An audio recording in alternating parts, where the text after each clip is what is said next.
પ્રથમ વાત કરીએ તો જસદણ વિધાનસભાની પેટા ચૂંટણીમાં કોંગ્રેસના ઉમેદવાર હજુ જાહેર થયા નથી, પણ કોંગ્રેસ હાઈકમાન્ડ એક પછી એક સોગઠા ગોઠવી રહી છે।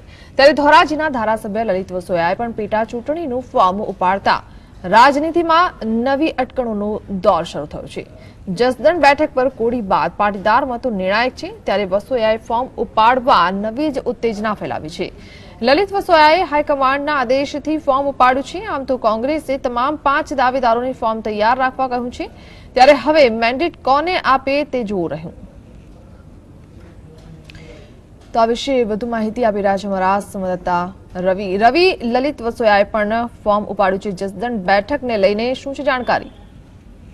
બિલકુલ એના જે પ્રકાર વાત કરવામાં આવે તો જસદણ પેટા ચૂંટણીને લઈ અને જ્યારે જે ભાજપના ઉમેદવાર છે કુંવરજી બાવળિયા તેમની સામે અત્યારે 8 જેટલા જે ઉમેદવાર છે તેમને જે કોંગ્રેસના જે દાવેદારો છે તેમને અત્યારે ફોર્મ ઉપાડ્યા છે। મહત્વનું કહી શકાય કે સમગ્ર બાબતે હવે જે ધોરાજીના ધારાસભ્ય છે લલિત વસોયા તેમને પણ આજે હાઈકમાન્ડના આદેશથી અત્યારે ફોર્મ ઉપાડ્યું છે, ત્યારે રાજકારણ છે તે ગરમાયું છે। કારણ કે તે પ્રકારે વાત કરવામાં આવે તો ધોરાજીના જે ધારાસભ્ય છે લલિત વસોયા આમ તો ધોરાજીના ધારાસભ્ય છે, પરંતુ જે જસદણ વિસ્તાર છે ત્યાંથી ફોર્મ ઉપાડતા એક રાજકારણ છે તેમાં ગરમાવો આવ્યો છે। અને મહત્વનું કહી શકાય કે જે કોળી અને જે પાટીદાર જે મતોનું પ્રભુત્વ છે ત્યાં તેને લઈ અને કોંગ્રેસ ક્યાંક ને ક્યાંક વિચારણા કરે છે। એક તરફ કોળી સમાજ છે તો બીજી તરફ પાટીદાર સમાજ છે, કારણ કે એક સમાજને સાચવવા જાય તો બીજો સમાજ સામે બળવો કરી શકે તેવું પણ લાગી રહ્યું છે। ત્યારે જે કોંગ્રેસ છે તે કયા ઉમેદવારને હવે જે મેન્ડેટ આપે છે તે જોવું રહ્યું છે।